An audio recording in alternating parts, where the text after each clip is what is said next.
there was a huge like Black community in Mexico. I was like, whoa, I did not expect this at all, and was so grateful when I found them, because they have these parties called Diaspora parties where they play R&B, reggaeton, hip hop, Afrobeats, and I am like, how did I land this? I don't know if you guys seen that video. How did I land you? Yes. But I was just literally in shock. Like, this is exactly what I wanted. You know, there's people that are doing the same thing, so it's nice to hear how they got there, and everyone's different trajectories towards the same destination.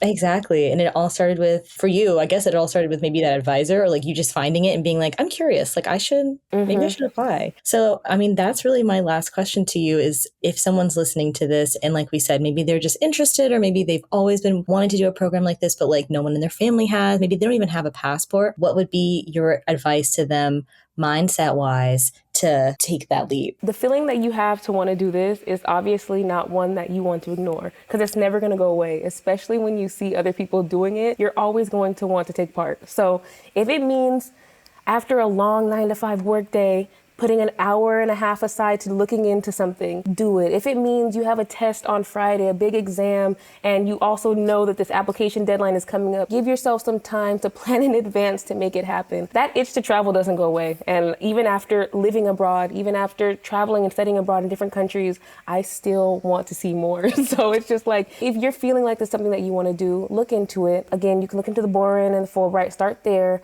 Look into Princeton in Africa. You can look up like study abroad programs for whatever year in school you're in, or even if you're graduated, for graduate students, or if you're graduate students for graduate students, and then if you're graduated for like postgraduate students. And I know there's something out there. It might not be full year, it might be a week, but it's something that you can also look into. Also, language immersion programs. Like, I think I saw something on EF Break or something that have like language schools in these different cities, and I don't think they require you to be in school. Again, don't quote me on that. You might have to just look into it a little bit more. Yeah, no, they do. Okay, cool. So they do allow you to travel abroad for immersive courses. So there's just different angles that you can come at travel. There's something for everyone. So if you feel like doing it, don't let that feeling just like sit back there, because it's gonna keep jumping at you. Exactly. And you don't want it to be too late. I don't think there's ever too late, but if you start getting locked down in a full-time job, and there's life happens. Life does happen. Exactly. And it just slips down their priorities the more life. To your point, like, exactly.